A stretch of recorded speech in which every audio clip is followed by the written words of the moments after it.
Nothing in this program should be considered investment advice. It is for educational purposes only. Please hit pause and read this disclaimer in full. So the question is Trump for the people, or is he for the top, 0.01% of households?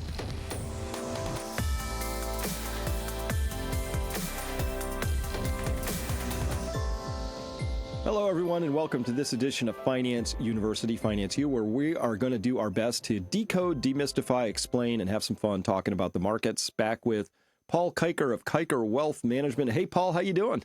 Hi, Chris. I'm doing well. A little nervous with the markets and watching them, but doing well. Well, it's a lot to be nervous about. I mean, so you and I have had a bunch of private conversations, and I know you've had other ones besides with people who are looking at the whole Doge thing. And not saying I don't talk to anybody who's like, I'm worried about Elon's access to sensitive information. They're worried about the stuff that's being uncovered. Yes. Oh, these raccoons are just, and it's just such gross stuff. It's like senators voting on stuff that ends up funneling money to their wife kind of stuff. $17 million apparently produced one really bad Muppet show, off-Broadway kind of a Muppet show. It's horrifying, and it makes people not want to maybe think about not paying their taxes. It's going to have an impact. Oh, that's so, over the years and trying to warn people and just talk about what's going on. And I have to follow these things, and I've followed you for so long. You keep people educated. There's too many people that are just still trusting the mainstream media. Or even when they're just sitting around the house, they've got Fox or CNN or whatever that's on, and just that consistent propaganda that's there. So I've tried to engage in conversations with people over time to get them to talk about the facts. What's fascinating to me is, as you've stated before, I feel like we've reached, at least in our area, in the conversations that I'm talking to people about, is common knowledge with the large majority of people.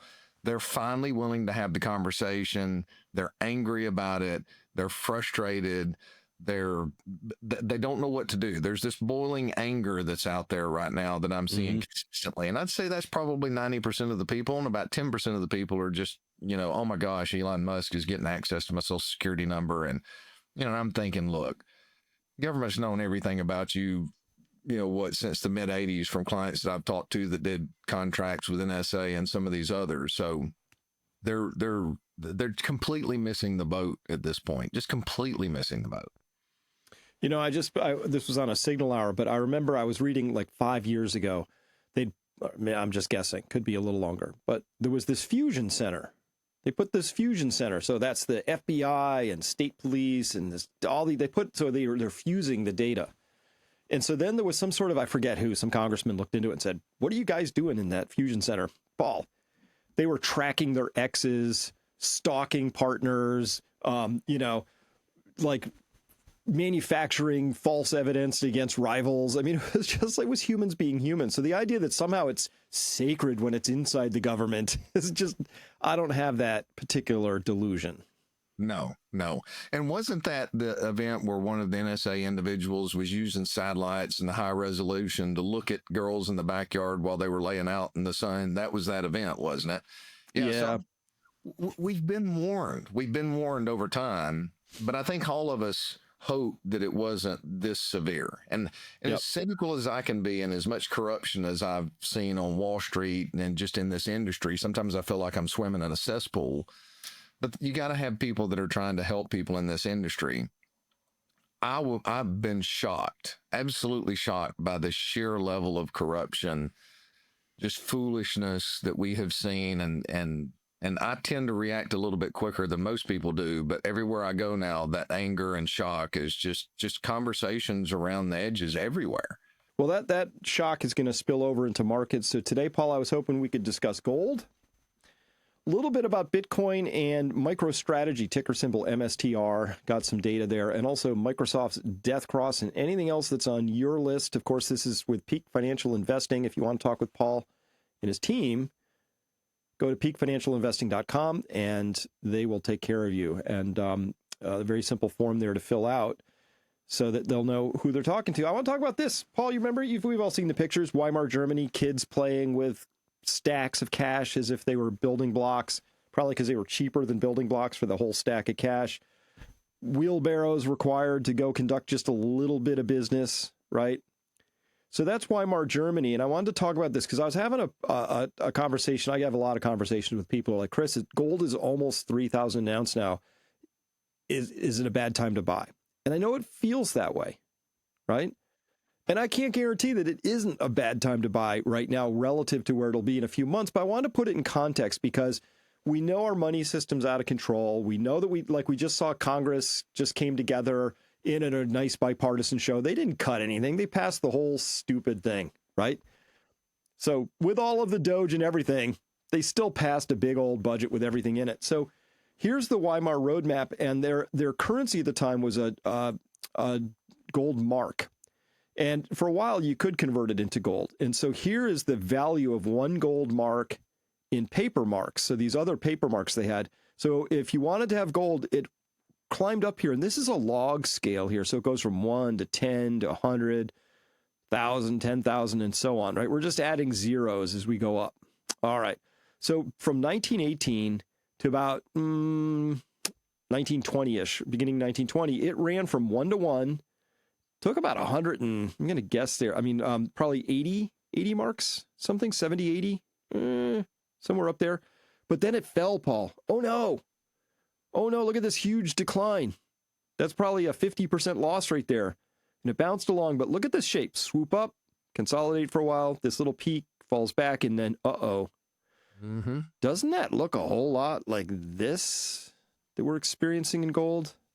It looks very similar to that consolidation and breakout period with that long-term cup and handle that's in there. And what's even more, you hope to get a 3% breakout of a resistance level that lasts over that period of time. That is a massive breakout that says, look, there's something changed under the surface and we don't know exactly where this will go, but that looks very similar to that. It really does. Well, and this, is this blue arrow where we are? Is it should the blue arrow be here or should it be here? I don't know. But the point is, to my friends who were wondering, I'm like, well, depends how long you hold, because you might add 1 0 to the price of gold, which is 30,000, or 2, which is 300, or 3, 4, like we're just stacking zeros on this thing. That's what happens when you get into a currency destruction. And I'm not saying that's where the whole lot of different circumstances, US dollar to this or that, but the point is that gold, the price of gold is mirroring a piece of history we had when, for the same reason, you had the same reason being they're humans, right? The same reason the NSA guy is redirecting satellites to go look at girls around the pool is that's just what humans do, Paul. They can't stop themselves from printing today because they don't want to take the pain today. No, that's true. And the pain only leaves when the lesson is over. I think that was something along the lines of what Bruce Lee stated at one point. Yeah. The one thing, so I want to talk to the individuals that are looking at that chart out there. So I spent a lot of time studying the German hyperinflation around 2012, 2015, and I read every book that I could possibly read from what businesses dealt with and having to manage their cash flow. So I've got the important books and bullet points in case you have to pull it off the shelf at one day.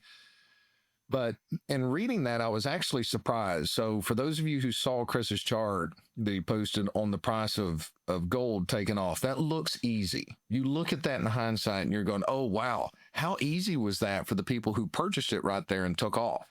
What those charts don't show you because of the magnitude of the move to the upside is there were, if I remember correctly, and I did a quick grok search, there were 4 major declines over 50% on the way to the ultimate high. So what caused it? So originally when it started taking off, the German central bank at the time, I can't remember what they were called, comes out and raises interest rates. So everybody thinks it's over, right? And gold prices decline 50%.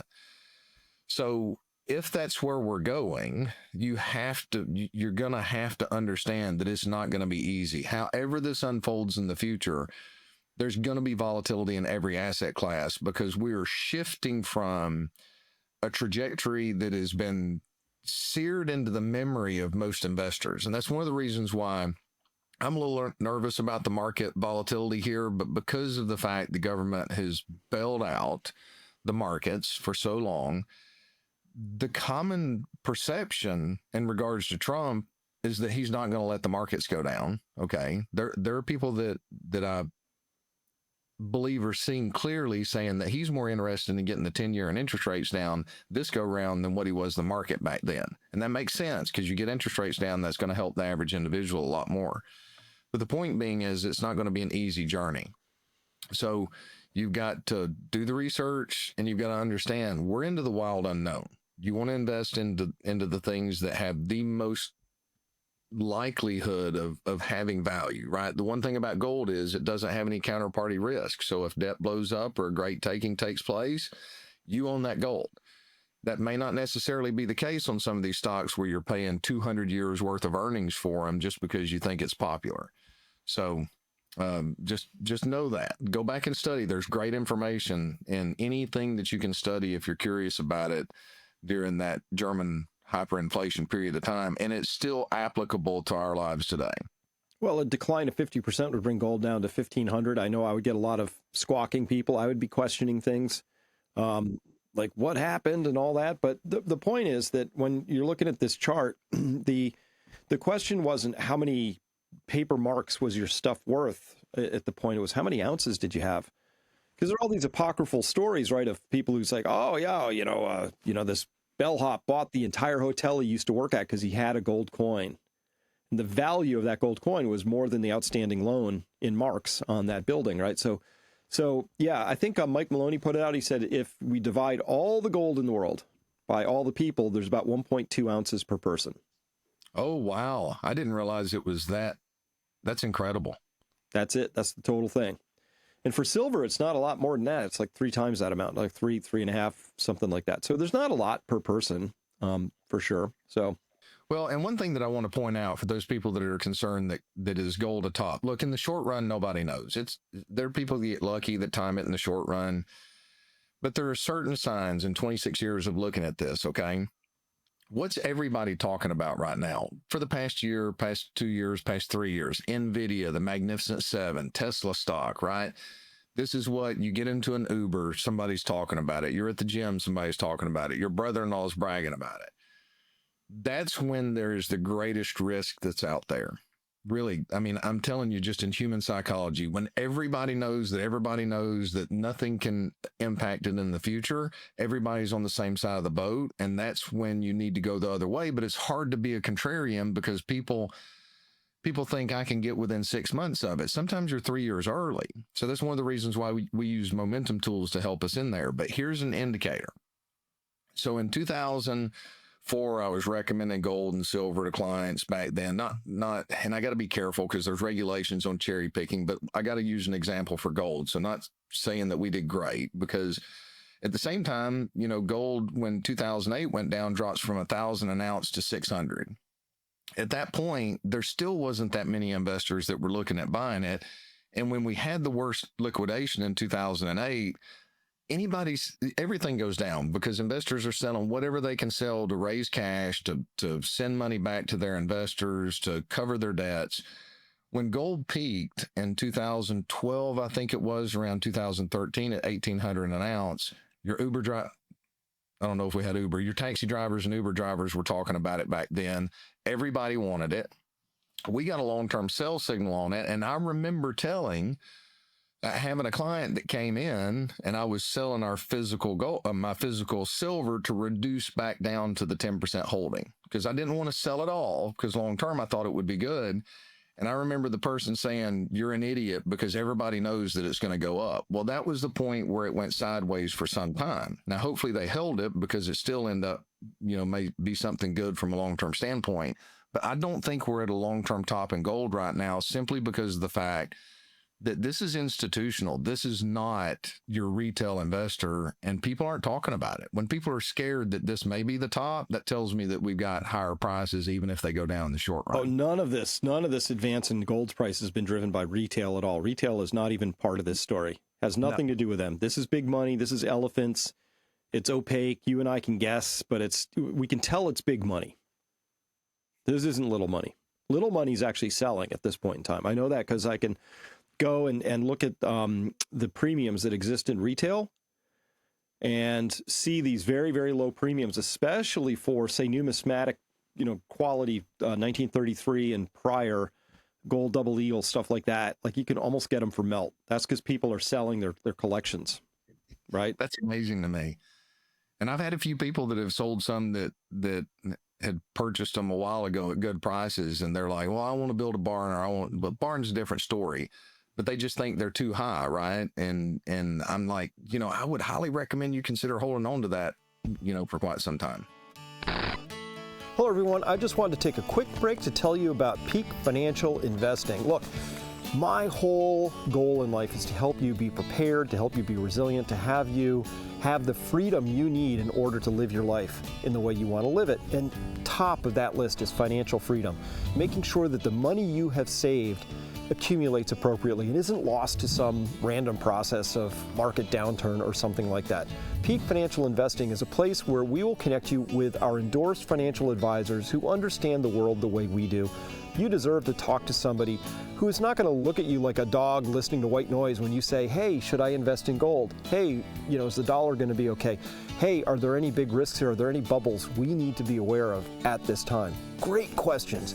So when you ask those, you deserve to speak with somebody who's got good answers, thoughtful answers, and knows, most importantly, how they're going to respond nimbly as the world around them changes. Now, this is one of the periods of the most extraordinary changes we're going to see in market structure.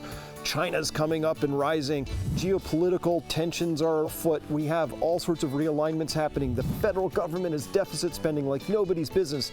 The Federal Reserve wants to get back to printing like crazy. We understand that gold is popping to all-time new highs. The story has changed. Your investment philosophy needs to be nimble and responsive to that. So, at Peak Financial Investing, we'll connect you with people who see the world that way, who understand how to run what's called a risk-managed portfolio to account for all the changes that are coming. Because if the Hippocratic Oath is first, do no harm, our oath is first, take no punishing, irrecoverable losses. It's time to manage risk, it's time to understand how the world has changed, and it's time to make sure your portfolio of savings and wealth are there for you and can meet your needs all the way through your retirement. Now, back to our program. All right, so gold's an interesting story. And, I watched like 6 days in a row at the time of this recording. Every time 8 o'clock happens in the U.S., like big selling on gold.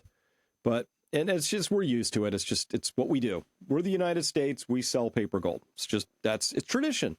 So that tradition, though, normally, because I've been watching this for a couple decades very closely, normally we would have a lot of sort of carryover momentum to the downside because gold was in a fairly overbought condition on the charts, at least the paper gold charts. But it's not really carrying through. No, right? It's not. It isn't. And the decline has not been as much as I expected it to be with the technical sell-off we've had in the markets and the Mag 7 here, because usually it's going to go down a little bit more, sometimes historically. But it's holding up well right now, so that tells me there's buyers out there. Yep. Well, you and I have talked about the German DAX, which is still powering up as of this day. It's kind of a weird thing. But can we talk about the Nikkei, the Japanese Nikkei, for a minute? You and I, we talk about double tops. Sometimes we talk about triple tops. Paul, I have to ask, what's a nino top? I don't have... In chemistry, that would be nano, because it's octo, nano, deca, right? So is that a nano top? I'm going to have to call it a nuevo top, because nuevo is better in Spanish than a nine topper. That's some more resistance right there. And wow. And for you listeners out there, when you look at something that fails in that area 9 times, I think that the sell-off that occurred after the third failure was your warning of the direction that it's going to end up into. So you've got a situation where for whatever reason, there is enough sellers that are entering at that level to beat that price down. So think of it like whack-a-mole, and that same mole keeps coming up. You hit it enough time, it's going to go to sleep and fall on the other side. So that's massive resistance. Now, if it happens to break through substantially to the top side, then, hey, that may be telling us something else. But that is not a chart that I would be speculating on upside breakout right now. I would be more concerned about breakdown. Yeah, no, it gets to 40,000 and finds a lot of sellers time after time. Yeah. Well, what about if we could shift gears? Microsoft here, bar chart was saying today, I found this, they said for the first time in nearly a decade, Microsoft has formed a death cross. So that's, I think this, in this case, we're looking here on, this is the, yeah, we're on the daily chart here. So this is a 200-day moving average being crossed over by the 50. And that has a good historical signal on selling stocks. And not only that, we're getting ready to get a 20 days already crossed over the 200-day moving average. The 50 days getting ready to cross over the 200-day as well, which is another major warning sign for investors. So what we're seeing here is an environment and where the average investor has been going all in, and you've got you've got major positions like Microsoft that are starting to roll over, which is completely different than what occurred during Trump's 2016 election, that first year in 2017. So this market's been consolidating and we're starting to roll over. The question is, what's the momentum going to carry forward? So what we do know, and looking in hindsight last year, and we've talked about this before, the Biden administration was recklessly fiscally irresponsible. Okay. So, and then we go back to D.O.G.E and what D.O.G.E has revealed. What was it? 13,000 employees had 37,000 WinZip subscriptions that they weren't using. Just this, was it intentional reckless spending to help go towards these companies like that? Either way, if you're cutting this foolishness out of the government and all this excess money that's been paying for subscriptions, it looks like it's starting to have an impact, or maybe one impact, on Microsoft and some of the others if this easy money train is going away. Well, I think, and it should. So for people who maybe aren't as old as I am, WinZip was this application program to help you zip Windows files and folders. But it's been part of the Microsoft operating system for I can't remember how long. It's just a feature. So the government still had, you're telling me, 37,000 subscription licenses for something that's just part of the operating system for free? 37,000. And Nick looked up when we happened to be talking, I think it was $56 times 37,000 is a little over $2 million in just wasted money per year. So for you listeners out there, how much did you pay in taxes last year? Okay. And you can just count the fact that the government just wasted that money for either nefarious purposes or not paying attention. Crazy. And that's just one example. Paul, I've been covering this on my coverage back at Peak Prosperity. I've been doing this in the Fat Pipe. I've been doing this in Signal Hours. I'm on Twitter. And I can't keep up with it. But it's just one gross thing after the other where they're paying themselves $500,000 salaries. They're the wife of a senator. They're operating some vaguely named thing like the Clean Air Equity Fund or, whatever. It just all looks like make work, busy work at huge salaries. And they're really mad that that's going away. I get it. But it had to go away and it's time. So I think that that's going to have a huge spillover effect. Because this is a bunch of, one man's $1 trillion of waste and fraud is another man's salary. So, right, it's going to have an impact. It has to. And we've talked about this before. Okay. So if you pull this out you get rid of this reckless spending. Now, our politicians don't seem to be worried about their budget so much. So that still is reckless spending. But if you pull this out and there's jobs that are cut back, that is inherently deflationary. So I saw something to where D.O.G.E found $100 million that they had saved in 3 million square feet of office space that they'd canceled contracts on. Okay, so that's more office space availability, more supply, less demand means prices are going to have to come down. We're starting to see that in rentals in Texas and Florida. We're seeing it in sales and real estate. So you're starting to see things roll over. And the one thing that I've seen here in January, February, and I'll share this chart with you that I've really been looking for if this was the ultimate top. And look, I'm just looking at the information that we have right now, investors. I'm not making a prediction. That's a foolish error because we have no clue what's going to happen here in the short run. There are so many things that are being upended in the undersurface of the economy and things are moving so fast. This is really unprecedented. But one thing that I want to share here that I thought was quite interesting in an article that came out from the Marketeer, and if I'd upload the presentation, I would be able to give you the a little bit better pictures, but I didn't. So we'll get the best that we can here. Let me make this a little bit larger.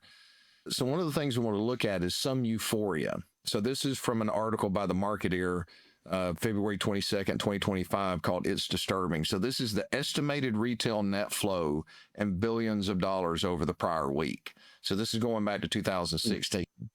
So we're at the same level of retail flow, kind of panic buying that we saw at the peak back in 2021 before the market turned in 2022. Okay, so that's one little bit of evidence to tell us that people say they're bearish. There's studies that are talking about retail investors and institutional investors that say they're bearish, but mutual funds have the lowest amount of cash on hand that they've had in quite some time. Net and gross leverage is high, and retail's been piling in. Here's another chart that I thought was very interesting. So what color is that? Blue line is average from 2016 to 2024 by month. So this yellow line is the daily retail net demand across products by month and billions of dollars. Look how much higher that is for the month of February. That's pure panic, fear of missing out. So is the consensus that in spite of all of these retail cuts that D.O.G.E is taking place, that people fully believe that Trump's just going to save the markets no matter what happens? On top of that, you've been experiencing that FOMO. We talked about it last time. So yes. Yeah. People have been calling saying they want in, right? Yeah. So I've been having, they're fine once I talk them through it and share the data with them. I'm like, be patient. This is a long game. This is the type of environment you make mistakes. Here's another little bit of information. So this is S&P 500 market breadth. So the breadth basically tells you, are all stocks participating? Is this something? So back in 2014, you had positive breadth where the large majority of stocks were participating. We're down here at cycle lows. I mean, even in late 2007, the warning that we had before 2008 in this area, early 2008, and then you've got around 2015 where we had the short-term correction that the Fed bailed out. In 2020 during the shutdown, I mean, these are major warning signs on top of the fact that you've got investors that are being basically euphoric in their investing. On top of that, we're starting to see Microsoft and some of these others roll over, okay? So that tells us the 10 largest companies as a share of the S&P 500, we've never seen it this high before at 38%. So that means if you put $100,000 in the S&P 500, $38,000 is going into the 10 largest companies. 28% of the earnings in the S&P 500 is represented by those same companies. So this is a distortion. We've got the perfect environment for a market top. You've got D.O.G.E, which is cutting out some of the fat. And if you're canceling subscriptions, look, if they had that for WinZip, imagine, I'm just speculating, imagine how many they had from Microsoft and some of these others or Meta business accounts. We're seeing quick firings in the media right now for some of the more far left leaning personalities. And I want to question, does that have to do with the cutbacks through USAID? I don't know. But what I can say is we've got all kinds of warnings, and I still am operating under the thesis that this is similar to the 2000 top, where we're going to get a lot of back and forth because bull markets don't die easy, and that later in the year, if not sooner, we're going to see lower prices. And I just want to warn investors here before we move on, Chris, I think this is important. Mm-hmm. If you have a 10% loss in your funds, you have to make 11.1% to get back to even. I love this point. The arithmetic of a loss. And the point being is, so if you've got $1 million and you lose 50%, you got 500,000 now, okay? 50% return gets you back to 750. So if you lose 50%, you have to make 100% return to get back to even. And if we've been in a major bull market and you have a 50% decline, don't anticipate that it's going to turn around and, from 2008, it was 2014. It may take a whole lot longer than 7 years to get back to even. And if some of the others are right, if we go back to what we've talked about before, a fairly valued market, assuming earnings stay where they are, and we have a 60% decline, that extra 10% decline means now you got to make 150% to get back to even. So please don't be foolish with your investing. Be wise. This is a time to be careful. And like Proverbs said, the prudent foresee danger and hide themselves while the simple pass on and are judged for it. Don't be simple in this environment. You have to be diligent. Man, it gets out of control quick when you have those big losses, right? You know? Oh, yeah. What's the old saying? How do you lose 90%? First you lose 80%, then another 50%. I haven't heard that in a long time. Very apropos, Chris. That was good. You're right. Yeah. First you lose 80 and then you lose another 50. You know, Thomas Massey, the congressman out of Kentucky, he just posted this thing where he said, you know, back in the day, he was some sort of magistrate judge or something, and he was responsible for signing all these checks. And one of them was for all the telephone service. And he couldn't figure out, like, was this the right number? How many? And the phone company couldn't tell him. And he's like, how many numbers are legit? And are any of these actually dead phones that we're still paying for? And the phone company was no help. So he's like, all right. He took all the numbers that he could identify that belonged to people, and he told the phone company, turn the rest off. And then he just waited. Wouldn't you know it? Over the next month, they only had to turn one phone number back on. Really? That was a brilliant move. Yep. I've heard a lot of stories like that where, people just say, they take over a company and there's all these invoices coming in and you just sit on them.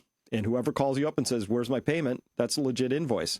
But he was surprised, like how many times people are just invoicing you for stuff and it gets paid, because they have no systems. And D.O.G.E found out that they weren't putting like normal checks and balances, like for us, like, we know who we signed the check to and what it was for, right? They didn't know, like literally no clue. Obviously that's going to go bad because, humans will find a crevice. Like humans have figured out how to cheat with a 6-card shoe of, 6-deck shoe of cards, right? People have figured out how to card count for that 0.5% extra edge. You're telling me a $6 trillion payment system without any internal controls or ability to know where it's going? Come on. Oh, absolutely. I mean, the larger the numbers, I always ask my kids this when I'm trying to teach them about human nature. I'm like, okay, how many friends of yours would steal $10 from you if they could get away with it? How many would steal 100? You get to $1 million and they can't think of one or two friends that wouldn't steal money from that standpoint in high school. Well, adults, are no different when they grow up. They just hide their insecurities and weaknesses a little bit better. And there is maturity and wisdom, don't get me wrong. But what number, if you think about 10 million, 20 million, you get into those numbers, it's human nature, especially if they think they can get away with it. It's just a guarantee. Speaking of huge risks to the market, Paul, I can't believe this next piece. This is going to be tough. Turns out consumers are organizing a one-day boycott to protest DEI rollbacks at select major corporations. I'm sorry. I was trying to do everything I could do not to laugh over you while you were talking. Oh, that's going to be terrible. Think of the damage. It's February 28th. It's going to go down in infamy. I'm just joking with that. I think obviously there's not going to be a lot of teeth to that. But, part of that, Paul, I'm going to be down right after we're done with this interview. I'm going down to D.C. and there's an event there for Maha, right? And get to do some stuff. But Evie and I are going to take Saturday and we're going to go check out Washington, D.C. And I'm kind of hoping, I've seen all these protests on Twitter, but the camera's tight and there's never more than 12 people at this thing. I'm kind of hoping we stumble across a few of those and I can just selfie up, and I hope so. Be good boots on the ground perspective of without having camera angles to make it look larger than it is. Yeah, I hope there's some protests. But this is job openings, the JOLT. The job openings is a measure of how many job openings you have. Normally, Paul, this really tracks very carefully with the SPX for obvious reasons, because stocks go up when the economy is doing well, and so do jobs. And job openings is one way to track that. That doesn't look good. We got the jaws of death kind of opening up there. For whatever reason, in the last couple of years, the stock market has been doing one thing and job openings have been doing another. How do you interpret this? Well, I think that's pure lack of attention to fundamentals, because fundamentals haven't really mattered. And I think it's pure momentum, end of a major bull market behavior. So So that's what I anticipate there. And companies are starting to lay off or reduce their hours or stop hiring more jobs and get more efficiency out of the individuals they are to try to maximize profits. And I think the market's just absolutely oblivious to it because people aren't paying attention to what's going on under the surface. It's all stories and names and NVIDIA and AI and Bitcoin and that. So I believe that's a huge warning. And we didn't see that type of a divergence back in 2007 on that chart that you were showing. And I believe the reason is because 2007 investors were paying a whole lot more a closer attention because they had just come off of the 80% decline of the NASDAQ in 2000 to 2003. So I believe it's complacency, and I believe that matters. Interesting. Well, you mentioned in there Bitcoin. I want to talk Bitcoin at the time of this recording, taking a little bit of a hit. That's just today's losses of about 4%, bringing it to just under 84,000. Kind of a key moment. So I've drawn a couple of things on this chart crudely. No, I don't want that. My laser pointer. So you can see it went over 100,000 a few times. You know, Bonked had said this is the dreaded over 100,000. That would be the 1, 2, 3, 4, 5, 6, 7. Oh, also a nano top, a Nueve top, roughly speaking. But it had, this was sort of support for a while here. Right here was about the 91K level, and it screamed right through that. And then I think there was another level right about here. I don't even know if that technically, I don't know if that's resistance, but that would be at about the 85 level or something, and it's broken through that. Now, we'll see where this goes, but this is post-election here. So all of this top here is because of that election. I think we're going to have to wait and see what happens down here. But obviously, you know, when it was over 100,000, I had a lot of people with laser eyes in their bios at Twitter, you know, explaining to me that I'd better get on board or I'm going to get poor. So then they're strangely quieter today. So I've noticed that this is a very, I'll call it emotionally driven asset. Like people are really excited when it's going up and they're really quiet when it's not, which is maybe not that untypical, but I've sort of noticed that it's it comes with a lot of that for some reason. And quite frankly, Bitcoin has been the one asset class that has caused me a tremendous amount of stress. Just in my own emotion trying to work all this through, because you're not a good investor if you're giving into your emotions. Okay. You have to operate a plan. You have to recognize your emotions that are there, but you can get in a whole lot of trouble if fear of missing out gets you sucked in or causes you to bail out a plan. Hey, I'm going to diversify this. I'm going to sell some things over here. Greed kicks in, and it's just basically that fear of missing out on greed. Well, you know, we had all of the story behind Bitcoin coming in with Trump. It's going to be a strategic reserve. We're going to build all of these assets, you know, and then you've got the Trump coins or whatever that comes out. Everything seems to be ridiculously favorable towards Bitcoin. And I'm struggling with those emotions. Like, okay, what am I getting ready to miss out major on this? Should we have higher exposure for our clients to the sector?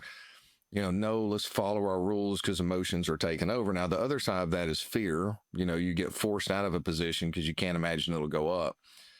But it is curious to me that Bitcoin's breaking down right now after consolidating for a period of time with all of this momentum and marketing that was behind, you know, Bitcoin, and especially even Eric Trump coming out and saying some of the statements that he made in there.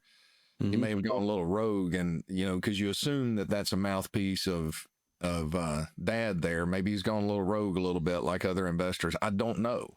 Mm-hmm. But this is a pretty big deal that Bitcoin's breaking down with some of these other asset classes. And that tells me that it's still, like you said, an emotional, you know, liquidity trade. It's a sign of the risk-taking level that's out there. So I do believe this is a big deal.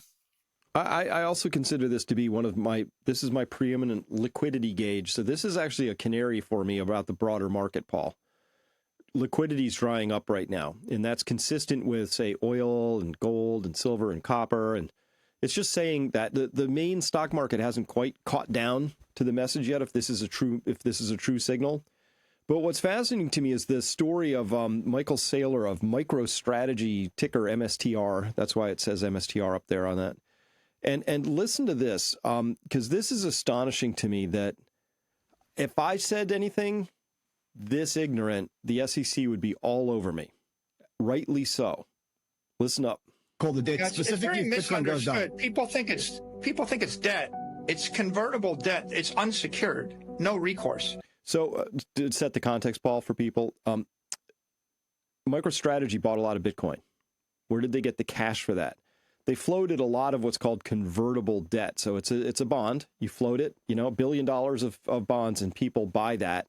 And you take the cash and they take the bond. So he's talking about that, and he's saying here that he's talking about those particular bonds. Convertible debt, it's unsecured, no recourse. No recourse. What that means, Ron, is that Bitcoin could go from $100,000 to $1,000. The debt's not getting called.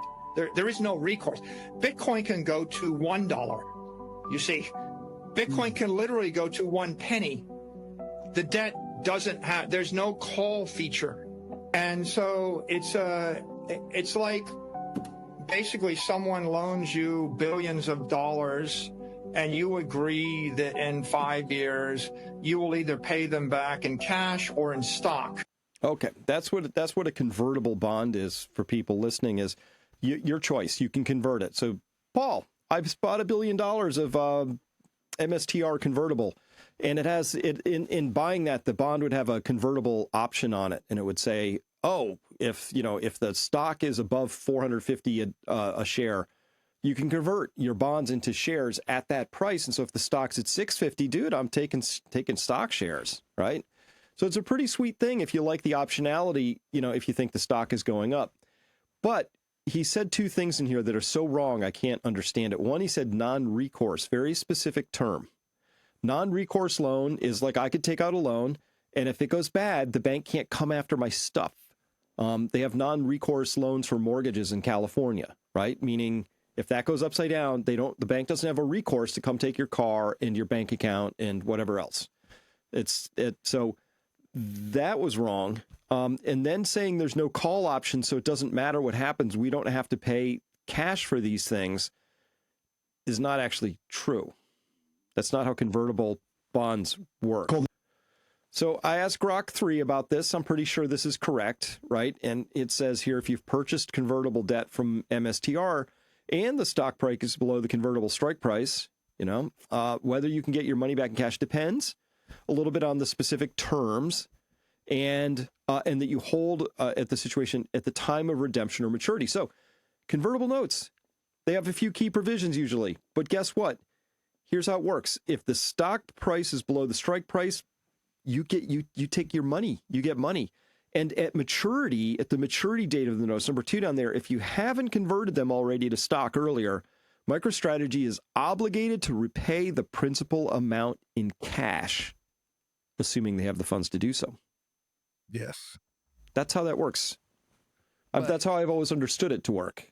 Well, I have too. And, and convertible debt is something that allows some skin in the game for the person who lends, but they're always on term. And he makes the comment that there's no call, but yet in 5 years, you just pay it back. I'm surprised how reckless he was in that statement, because at the end of it, he said, well, in 5 years, you just, whatever. I can't remember exactly what he says because I was so shocked by what he did say. But that was very reckless, and either he doesn't understand the debt that he's taken on out there, but it's a very speculative debt. And that's very concerning to me. That things like this happen at the top. That's Enron. I mean, I'm not saying it is. I don't want to get in trouble there, but that's Enron thinking. The best we can say is he doesn't understand how those bonds are structured. He just doesn't know, which I think a CEO maybe should know, but okay, maybe not. Maybe that's the kindest I can be. He actually doesn't know. So he actually used the example of $1 a share that you don't. Yeah. So, sorry. Yeah. And then also from Grok3, because now I love Grok3. Paul, this would have taken me 2 hours and it took me 2 minutes, right? So I asked it, hey, MicroStrategy's been issuing these convertible senior notes to fund Bitcoin. How many does it have? And it's like, oh, here's the maturity schedule. Here we go. On March 15, 2027, MicroStrategy is going to have $500 million of these notes that they're going to have to, that it's going to have to find cash for. And then September 15, 2028 has another billion. And then 2029, 3 billion, 2030, 2 billion. Also in 2030, another 800 million. You can just see how they've structured these out. So those are big numbers. right? So then the obvious question is, well, how much cash do they have on hand? Answer is not much. As of September 30th, 2024, they had 46 million with an M on its balance sheet. But however, they may have floated another 2 billion convertible, so we don't know how much of that cash is left, right? At any rate, Ben Eifert responded right away to that video we just saw and said, hey, derivatives guy here, convertible bonds are debt securities that have to be paid off in cash if the stock price is below the conversion price. Your investors will want good old-fashioned fiat currency if it's worth more than your stock. Hope that helps. And Ben knows what he's talking about. Ben knows what he's talking about, because that's, I at the time, as soon as I heard it, I had scratchy record bumps. I'm like, that isn't, what? Are they right? Are they, and I'm humble this way, Paul. I'm like, maybe they're doing new things with convertible debt. I didn't know, right? Things change, right? Maybe they've come up with some new crazy stuff. Nope, not the case. So this is MicroStrategy stock price here. It hit a high of about, laser pointer time, it hit $504 back here in 2024, and it's down about 50% since that time, almost exactly, actually. So everybody who took some of those convertible notes back here, they're going to want their cash back. They're all underwater. Anybody who took it from this point backwards, depending on the terms, I'm just guessing wildly here, they're probably underwater on that, and they're going to want their cash when it comes due. So if you don't have the cash, but you have a big old portfolio of Bitcoin, you know what you do? You sell the Bitcoin. You sell the Bitcoin. That's right. And just for those investors out there that don't, Bitcoin is down approximately 25% or so from the top. I just did a quick calculation without getting exact, just ballpark. And MSTR is down 52% from the top. That tells you right there the risk that's associated under from the people who know. Because if Bitcoin was to come apart, that's going to, if Bitcoin was to go down another 25, I would assume, okay, based on what's happened here and what I know about what he's representing it to be and what actually will occur, what you just demonstrated right there, you're going to see MSTR down a whole lot more than that. Yeah. And what was constructive for the price of Bitcoin on the way up, where they're floating more debt, buying Bitcoin, Bitcoin goes up, that allows them to float more debt. And so they do that. Honestly, going into higher and higher forms of leverage to buy a single type of appreciating asset is known as a Ponzi scheme. It's almost pure technical definition of it, right? Using the price to get more people to give you more money so the price can apparently go up. Well, that virtuous circle becomes a vicious spiral if it goes the other direction, potentially, right? Where more selling begets more selling begets more selling. So it could go both ways. I just think that, I got into arguments with people who are very Bitcoin, positive. And I'm like, I don't think this guy's good for y'all. I think that this guy, playing a little fast and loose is going to help drive it on the way up. But if it turns, or when it turns, he's going to do the exact opposite of all that. I don't think I wouldn't want that. If I was really, really, maximal on wanting this all to succeed, that guys like him, I don't think help.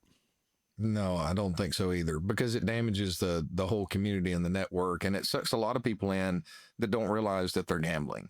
So the best analogy I can come up with is like you're at the blackjack table, you win and you double, and then you win and you double down, and all of a sudden you feel like you're bulletproof and you're a genius when you got this huge stack, and then all of a sudden the stack's gone.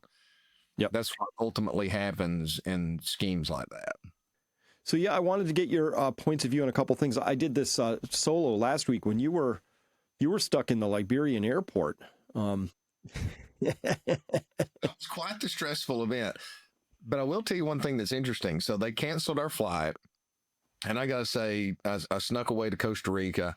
Every now and then I'll take these little extended weekends just to kind of clear my head. And it was great because in Samara, where we were on the Pacific coast, I will say I saw the most amazing thing in all the years of offshore fishing that I've ever seen. It had to have been 2.5 miles in diameter, a bait pod.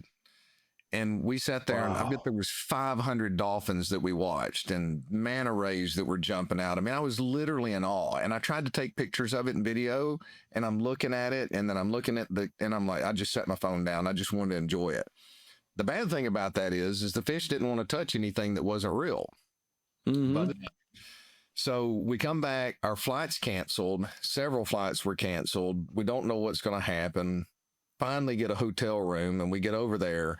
The only food was KFC. And I haven't eaten KFC that often, but I will say the quality of the KFC there, I want to go try it here because we had eaten not too long ago, was unbelievable. Either that or I was that hungry from sitting in the airport when I waited for Yeah. I don't know. But it was quite the event and ended up getting home at like 1 a.m. the next day and completely undid my schedule. So we got everybody rearranged and caught up. So I'm so glad to hear about that 2.5 mile bait ball. You know, that does my heart good because I haven't seen it. I haven't seen anything like that in a long time. You know, that sounds healthy. It was, and the guide, he's been down there, the captain of the boat. He said he's been down there for 25 years now, and he's never seen anything like it. He was so excited. He said, unfortunately for you guys, they don't want to touch artificial, dead bait floating on the top. We did catch a couple of sailfish, but it was magnificent, Chris. It was absolutely magnificent. Just the ocean was boiling with life, and I've not seen that. And fishing with my father-in-law off the Atlantic coast and whatnot since the early 1990s, I've never seen anything like that. It was amazing. Oh, that's fantastic. So a couple things, people who watched this last week saw these, but I wanted to get Paul's take on it first. Wow, that's a bullish chart. Credit card debt hits 1.21 trillion. So people are just putting it on the card. That's a big increase from 760 billion, call it, to 1.2. I mean, that's a huge increase. That's just gigantic. Huge increase. And look at that most recent surge that's taken place in 2024. That's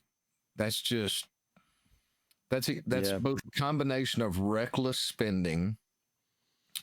And in addition, people, I ran into somebody that I talked to on the trip that is like, hey, I hate it that I have all this credit card debt, but I don't want to sell my stocks right now because I don't see any environment where they're going to go down. I was literally told that. And I'm trying to give fundamentals and price to earnings ratios and, history. And they're like, but tell me one thing that's going to cause the market to go down. Like Trump's not going to allow that to happen. So you've got people that have had to accumulate that debt based on inflation, and they're trying to make ends meet to survive as long as they can. And then you got other people who are foolishly accepting that extra debt, not realizing that this is one, if not the most expensive market in history, the most dangerous time to be playing the debt game. So let's see if we call that's 1, 2, 3, 4. It's about 450 billion across 4 years. So it's basically an extra $100 billion of sort of purchasing power.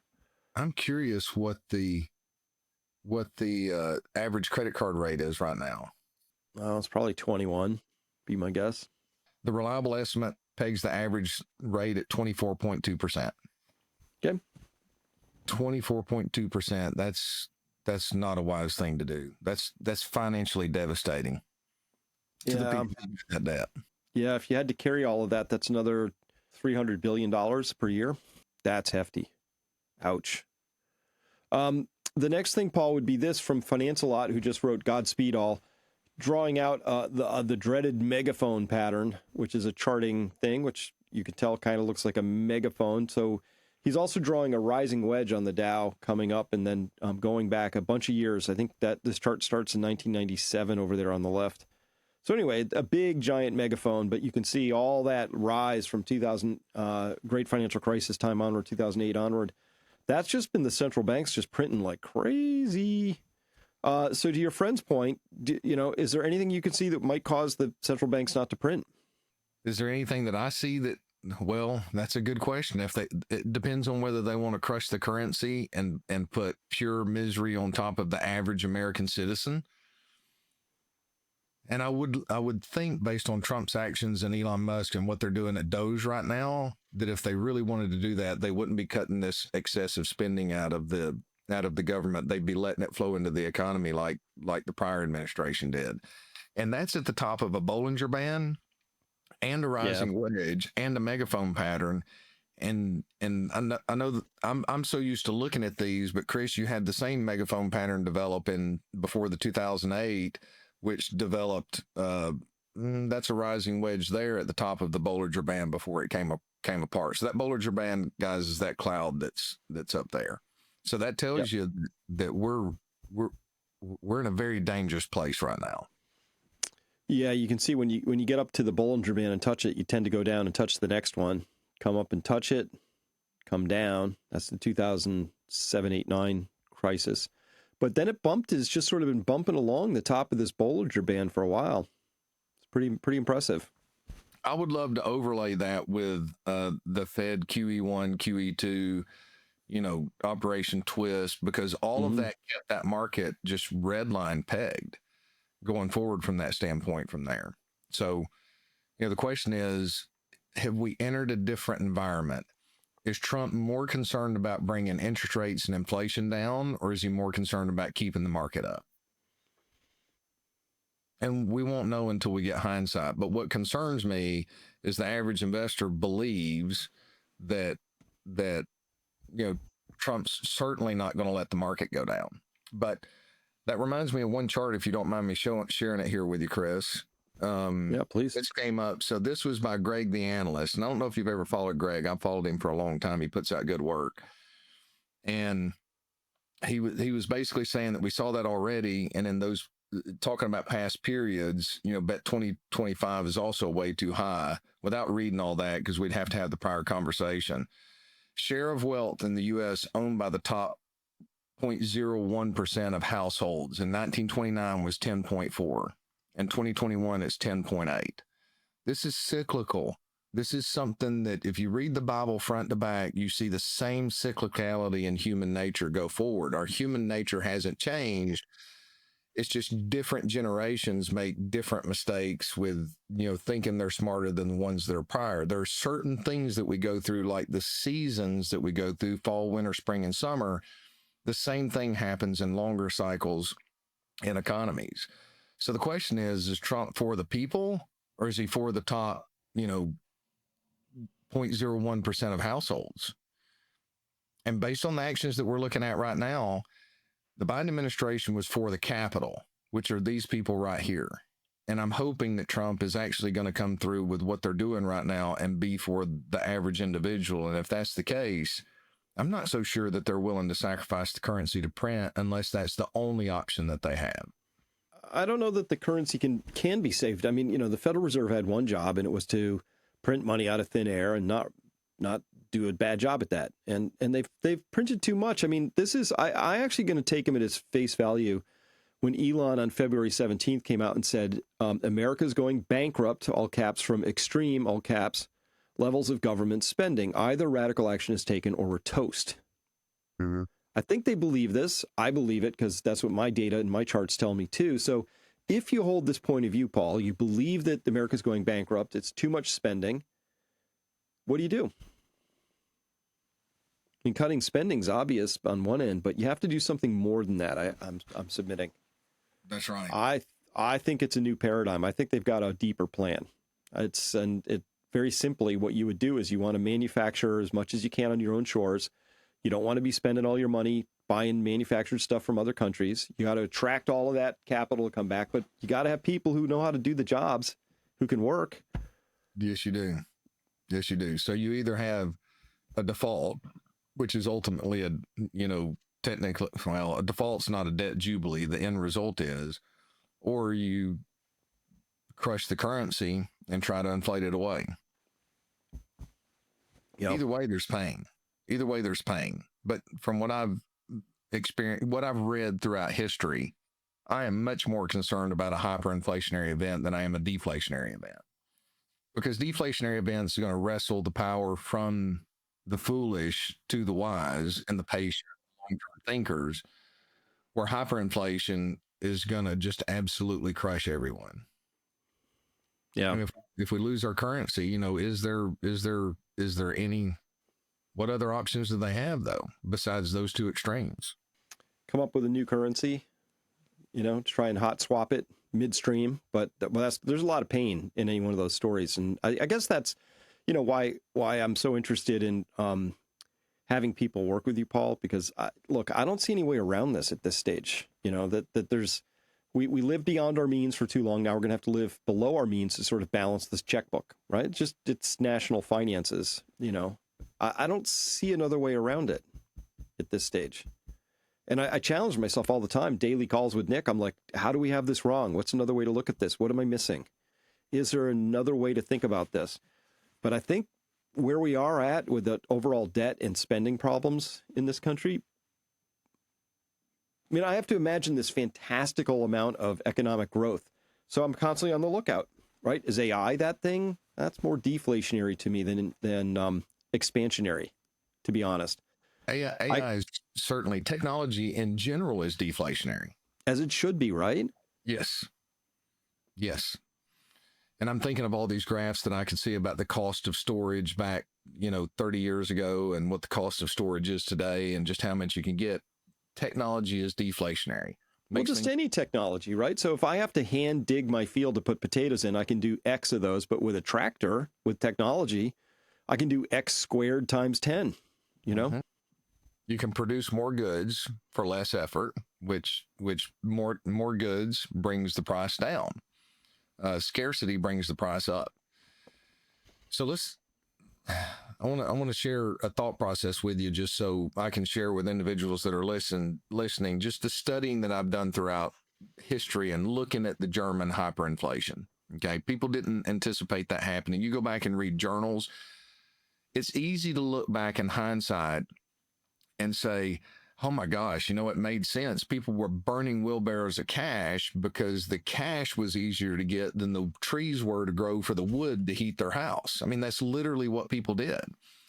You had store owners that were shutting their doors and wouldn't sell any goods, which magnified the hyperinflation, because by the time they sold the goods and they ordered it 2 weeks later, they couldn't sell, they couldn't sell it fast enough to make enough profit to buy it. So you're better off just to stop. So once that hyperinflation starts, store owners don't have an incentive to sell more than they need just to service their own expenses in the interim period. So it feeds on itself. So if we did get into a situation like that, pick this apart, Chris, but this is what I would anticipate that it looked like in just a general theory of how it would unfold. At first, people think it's going to be great for the markets, okay? And they go back and they look at Germany. But what occurred in Germany was they made it illegal to sell on any downtick. So if the market dropped, it was illegal to sell, okay? You could only sell while the market was going up. And then, so if it went down, you couldn't sell anything. So therefore, no sellers could feel on top of that. So their markets went up artificially. At the end of the war, when they finally brought reality about, if I remember correctly, I know you've talked about this before, it was a 90% decline initially as soon as they opened it up to a free market. So that was an artificially government stimulated market. All right. So let's say the U.S. doesn't implement something like that. We do get a hyperinflationary event. At first, I would expect the market to go down 50 or 60% initially. And then treasuries are going to be your initial safe haven. But that's not going to be the safe haven that you need to stay in from a long-term standpoint. After that initial decline is over and they continue to print money, you're going to have to move into hard assets. I would assume that your gold, your silvers are going to be good. And again, ladies and gentlemen, this is theory and speculation, so Chris can pick it apart. I'm not making a recommendation. But then it's going to be international assets. I don't like anything that's going on in Europe, but from a price to earnings ratio, it's ridiculously underpriced. Emerging markets are ridiculously underpriced. Commodities are ridiculously underpriced. They're still below what they were 17 years ago. Mm-hmm. You're going to have to throw the paradigm of the past away, and passive investing is not going to work in that environment, because what has been working initially is not going to be what's going to get you through on the other side. So you're going to have an open mind. You're going to have thought about this before, because we don't know exactly how it's going to unfold. But if you've considered 20 different scenarios and you can take 2 steps quicker to that scenario than what the average person can be, that's the difference between you and your family having less misery than what the average person is going to be. That's one of the reasons I spend so much time studying events in the past and building scenarios that, what if this happens? Like my wife gets so frustrated at me. I'm like, we'll walk into, our planes canceled in the Liberia airport. And I'm like, okay, we got to run this scenario. We don't know this area around here. Where we were is safe. Is this area safe? San Jose is not safe, they say. Liberia apparently is, after I asked like 20 people. And, but it's like, how do we get a hotel? How do we get there? How do we rebook? What do we got to do when we get home? Half of those scenarios we didn't have to use, but if you haven't considered them, you're not prepared for them, and you can be like a deer in the headlights instead of somebody that digs in. So we don't want to be stuck in a fight, fight or flight, right? Flight is frozen. We got to fight our way to the prudent path. And that's why I want investors out there to consider the alternatives. And what do you think, Chris? Do you think it's going to be an environment where market comes apart and then treasuries are the answer to begin with, but then you've got to flee those initially once you get another signal? Yeah. Well, it's without going in all one asset. I mean, gold is a good one. So no, I mean, it's in order for the Federal Reserve to begin printing again, it needs a cause célèbre. It needs a reason, right? And for that, you need people scared, and that's a market downturn. Because remember, market volatility means stocks are selling off, not going both directions, which it should mean, right? So they're scared of the dreaded market volatility. But let's be clear. There's no way for this to pencil out at this point. There just isn't, right? We have $250 trillion of underfunded or unfunded liabilities and debt. You can't think of, there's no payment schedule. You go to your workout specialist at a big bankruptcy firm, they're just going to stare at that and go, yeah, this doesn't pencil, right? So now you're just down to who's going to eat the losses, right? And for that, they're going to try inflation because it spreads it to the people who deserve the pain the least, and it's kind of how they roll. Well, and one thing I've been thinking about too, in the short run, this is outside of the theory, but what is it, around nearly $10 trillion? I think we talked about it 2 weeks ago with Samantha LeDuc had pointed out 10 trillion that's coming due in the next 6 to 9 months. Yeah, it's coming mature, so that's all they got to roll all that debt.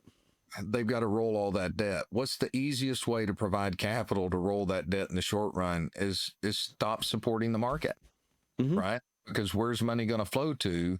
Safer assets in the interim period. So is this a game that they're forced to play in the short run and sacrifice the market in the short run? I don't know. I'm just talking outcomes to be able to kick that can down the road a little bit longer. Because at this point, you've got to kick that can down the road as far as you can, because if you can't fund that $9 trillion, then you're either going to have to print or default. And then that's the shot, the gunshot going off that starts the race. Again, what we've always talked about, got to be nimble, and have a risk managed approach. So for anybody who'd like to talk with Paul or his team, this is how you do it. You go to peakfinancialinvesting.com, you fill out a simple form. Somebody from Paul or his team will call you within 48 business hours to schedule an appointment. And Paul, how far out are those appointments booking right now? So I've gotten through a lot. So we're about a month out to get to me. A couple of the other advisors are a little bit closer, but we're starting to open that capacity up because I had to have a lot of conversations with existing clients first of the year. So we've hit a real good pace right now. So it's not quite as long as it was a month or so ago. Good. But I will say, get on our calendar. You get 100% of my attention when you're there, and I keep that capacity in there. And if there are those of you that are flexible out there and you've got a couple of days during the week, then I can slide you in as long as I, have been able to make sure I've talked to all the clients that need me in the interim period of time. Well, thanks for that, Paul. And for everybody listening, this has been another edition of Finance U. Watch Bitcoin, watch the gold, watch the topping process here, see where that takes you, and trade safe and be nimble. All right. Thanks for your time again, Paul. Always an honor, Chris. Look forward to the next conversation.